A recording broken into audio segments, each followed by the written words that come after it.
So with the help of prepared statement आप secure कर सकते हो अपने डेटाबेस में जो भी यूज़र एक एंट्री पास कर रहा है। अभी क्या है कि हम लोग मैनुअली खुद से डेटाबेस में एंट्री बना रहे हैं। एक होता है कि एक यूज़र ने कहीं पर कोई फॉर्म सबमिट किया और आपके पास डेटा बैकएंड में आके स्टोर हो गया। अब मे भी हो सकता है उसने कुछ स्क्रिप्ट टैग वगैरह चला दिया उसके अंदर, कुछ उसने अलग कोड लिख के सबमिट कर दिया, तो आपके डेटाबेस में प्रॉब्लम आ सकती है। सो प्रिपेयर किस तरह से काम करता है यहाँ पर, prepare statements and bound parameters.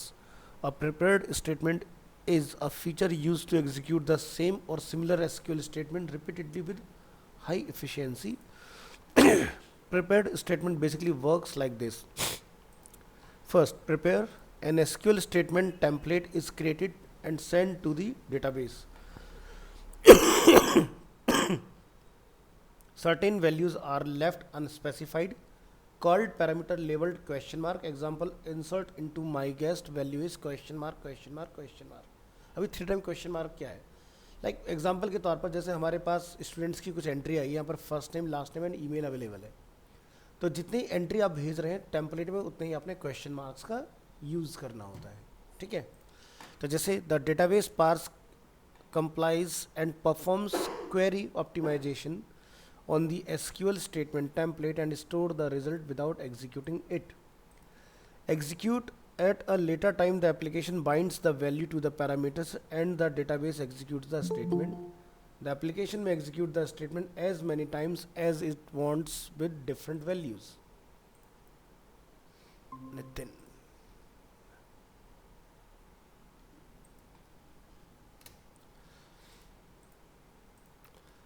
So compared to execute SQL statements directly, prepared statements have 3 main advantages. Prepare statement reduce parsing times as the preparation on the query is done only once, although the statement is executed multiple times.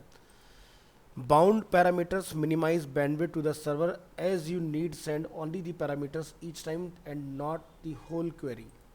यानी कि हमने एक template बना के रख लिया, उसी के ऊपर आप रीयूज़ कर सकते हो, बार बार इतना लेंदी कोड हमें चलाने की ज़रूरत नहीं है इसके अंदर। Prepared statements are very useful against SQL injections because parameter values which are transmitted later using a different protocol need not be correctly escaped if the original statement template is not derived from external input. SQL injection cannot occur. So prepared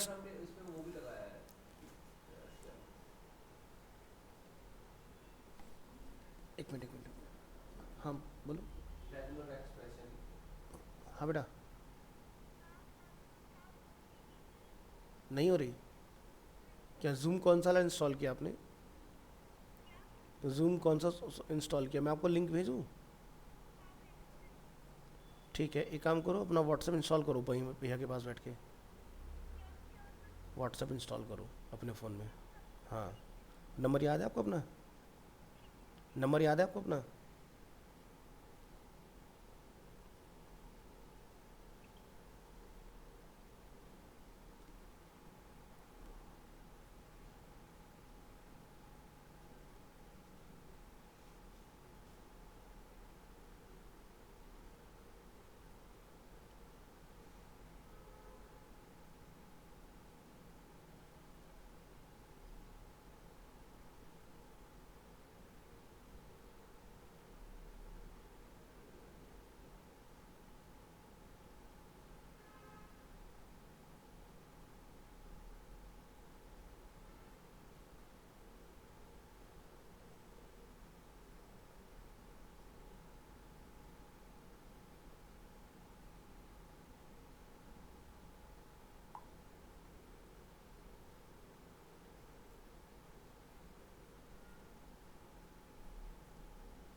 हाँ जी, regular expression कह रहे थे आप, बताइए। Regular expression, अगर हम injection जो ये हमारे एसक्यूएल वाला होगा, ये फॉर्म से ही होगा ना, हाँ उसमें हम फिल्टर और वो लगाते हैं। बिल्कुल, तो वो अपना अलग काम करेगा।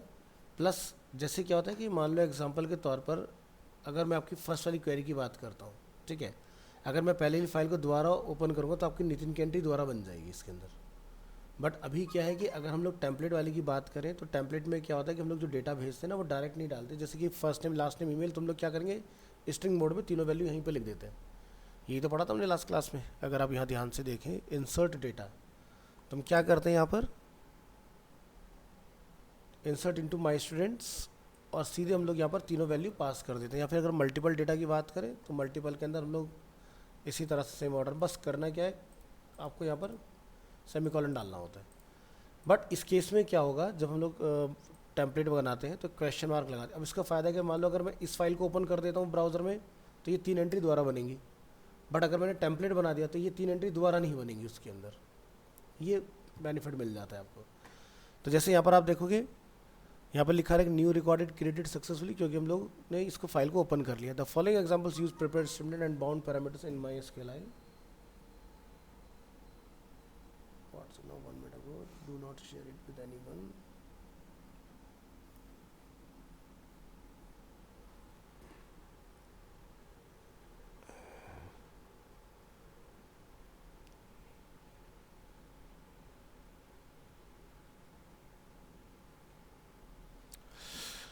सो यहाँ पर हमारा कुछ इस तरह से जाएगा, ठीक है। Insert into my students first name last name email और वैल्यूज हमने ब्लैंक रखना है।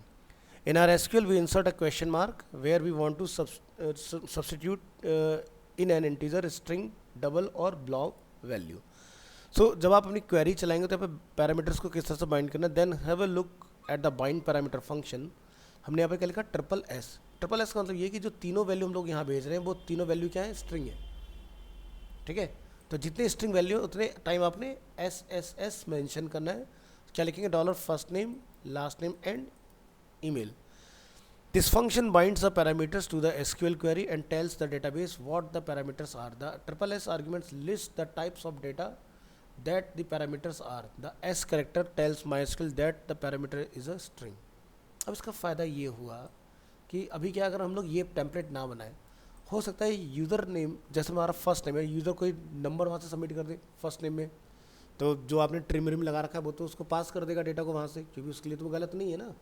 अगर हमने नंबर की वैलिडेशन नहीं लगाई हुई है तो क्या होगा कि फर्स्ट में नंबर आ जाएगा, बट जब यहाँ पर वो पहुँचेगा इस कोड पर चेक होगा तो यहाँ पर उसको पता लगे भाई हम तो स्ट्रिंग मांग रहे हैं लेकिन ये इंटीजर आ रहा है वैल्यू, तो क्या करेगा, उसको डिनाई कर देगा डेटा को।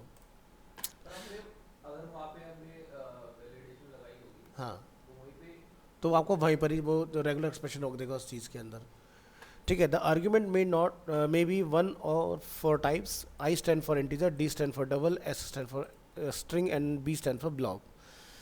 We must have one of these for each parameter. By telling MySQL what type of data to expect, we minimize the risk of SQL injections. If we want to insert any data from external source like user input, it is very important that the data is sanitized and validated. Hello? हाँ बेटा।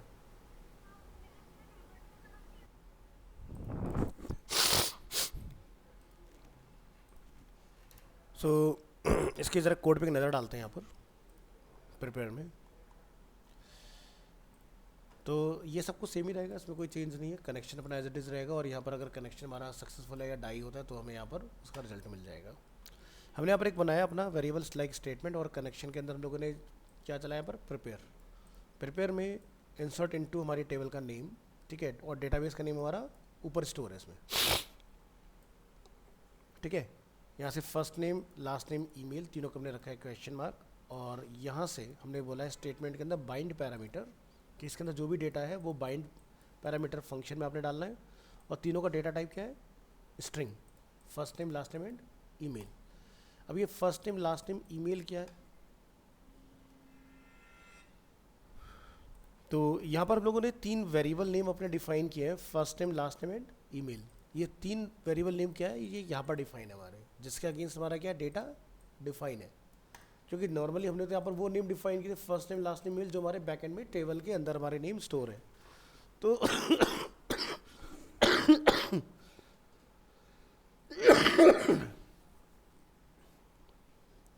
तो bind में हमने तीनों को यहाँ पर variable name दिया, और यहाँ से हम लोगों ने इसको डेटा को इसके अगेंस्ट डिफाइन करना है। देन स्टेटमेंट पर हमने क्या लिखना है, एग्जीक्यूट, ठीक है, डेटा हमारा एग्जीक्यूट होता है।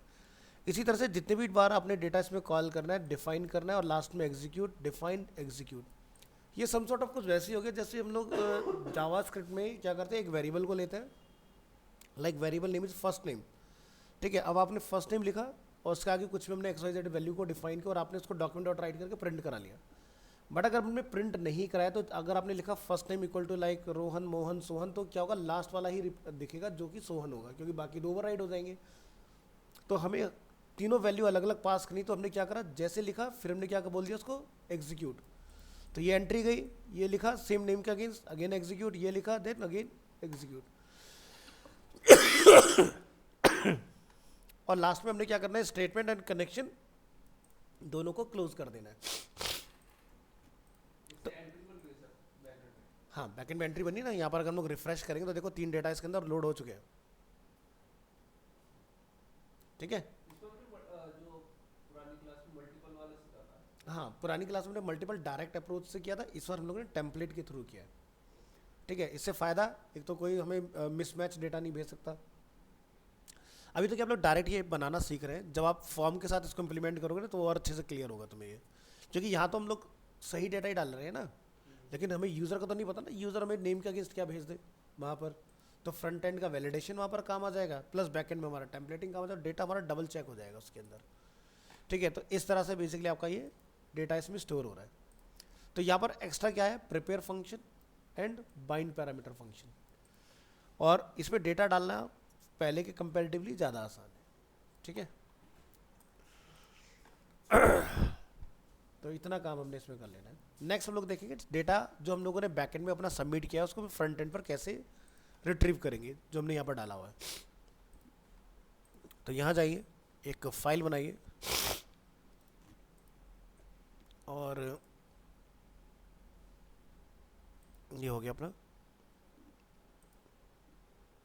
VS कोड, और इस फाइल को सेव एज करेंगे आज की डेट में MySQL topic number 9,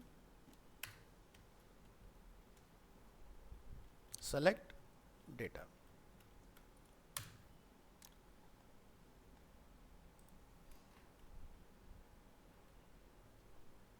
select data,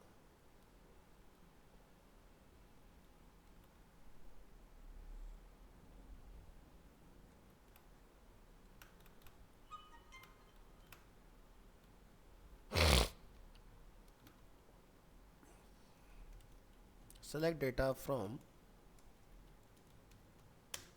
a MySQL database.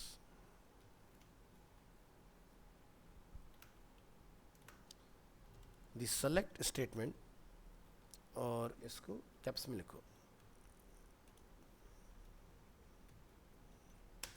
is used to select data from one or more tables.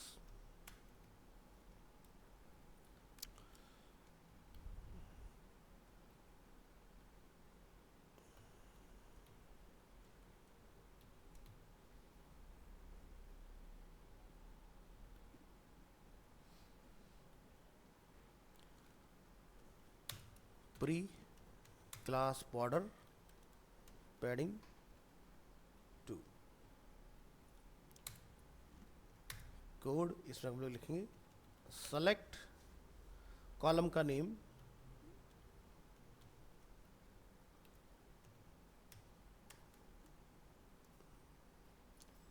ठीक है, जो भी आपके कॉलम का नेम रहेगा, जैसे एग्जांपल के लिए like first name, from table का नेम, लाइक हमारा टेबल का नेम क्या है, माय स्टूडेंट्स। तो इस तरह से आपने इसको डिफाइन कर लेना है।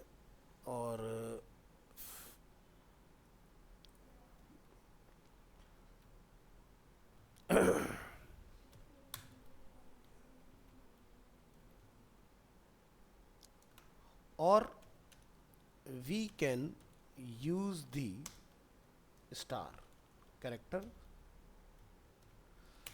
अब देखो हमने यहाँ पे लिखा first name, select first name from table name this, तो ये सिर्फ फर्स्ट नेम ही लेकर आएगा, अगर मैंने लिख दिया स्टार, स्टार क्या करता है, सारा डेटा जितना भी टेबल के अंदर होगा सब लेकर आएगा। ठीक है, हेलो, क्लास में हूँ। Star character to select all columns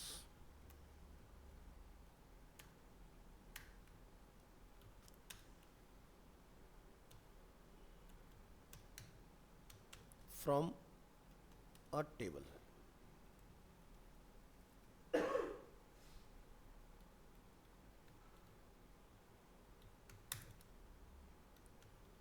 इसके लिए आप लिखेंगे सेलेक्ट स्टार और यहाँ से फ्रॉम टेबल का नेम जो भी आपने रखना है।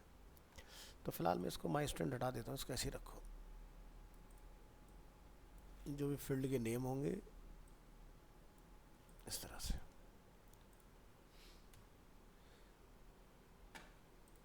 बैक। तो इसमें पर्टिकुलर आपका फील्ड आएगा और इसमें आपका एंटायर डेटा आ जाएगा।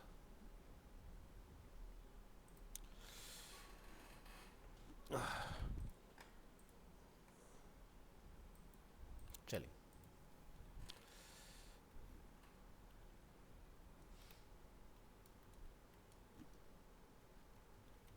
Select data with MySQLi।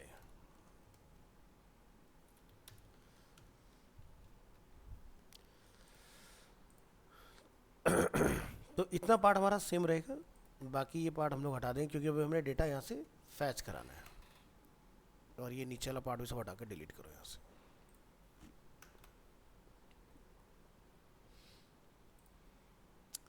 तो डेटाबेस का नेम मेक श्योर करें कि आपका अवेलेबल रहे यहाँ पर, क्योंकि अब हमें डेटा बैकएंड से रिसीव करना है। चलिए नीचे आएंगे और यहाँ तक हम लोग डिफाइन, इसको भी हटा दो, स्टेटमेंट क्लोज, इसकी भी जरूरत नहीं है आपको।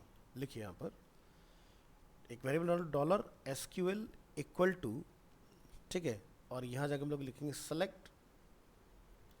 ठीक है, हमने जैसे यहाँ पर लिखा आईडी, हमने स्मॉल में डिफाइन किया था, और क्या लिखा था, फर्स्ट नेम लास्ट नेम, क्या लिखेंगे, फ्रॉम टेबल का नेम। टेबल का नेम क्या हमारा,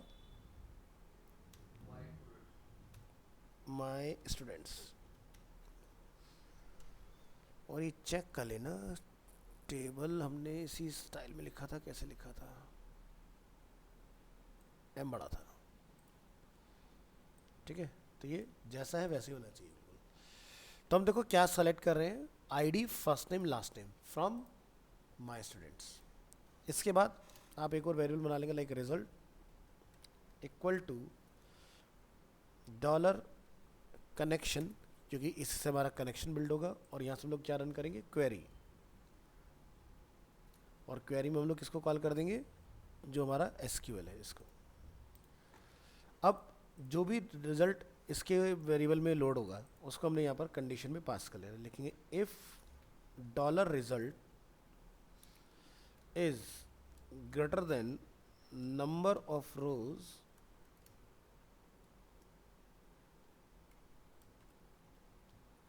ठीक है, अगर रिजल्ट के अंदर number of row greater than है 0, यानी कि इससे ज़्यादा है, तब क्या होगा, तो यहाँ पर आप लिख देंगे output data of each row. तो यहाँ पर एक लूप चला देंगे वाइल, और वाइल लूप के अंदर आप लिखेंगे dollar row equal to dollar result. ये रो हम लोग इसलिए लिख रहे हैं क्योंकि हम लोग हर एक रो का डेटा निकालना है, तो ये यूज़र डिफाइन है, कुछ भी रख सकते हो। रिजल्ट हमने यहाँ पर डिफाइन कर रखा है, इसलिए हमारे लिए प्री डिफाइन हो गया। यहाँ से हम लोग करेंगे फैच। फैच एसओ का मतलब होता है एसोसिएटिव एरे।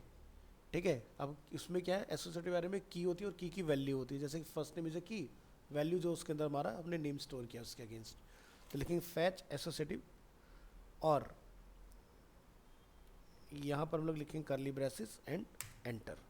यहाँ जाकर आप डिफाइन करेंगे एको आईडी, यहाँ लिखेंगे रो, और रो के अंदर हम लोग कॉल कर देंगे अपना आईडी कीवर्ड इसके अंदर। इसी तरह से फर्स्ट नेम, तो यहाँ पर रो फर्स्ट नेम, इसी तरह से लास्ट नेम, ठीक है, रो लास्ट नेम, और जितनी बार भी ये डेटा हमारा रन होगा ये बी आर लग के हमारा रन होगा। और लास्ट में लाकर हमने इसको क्लोज कर लेना है।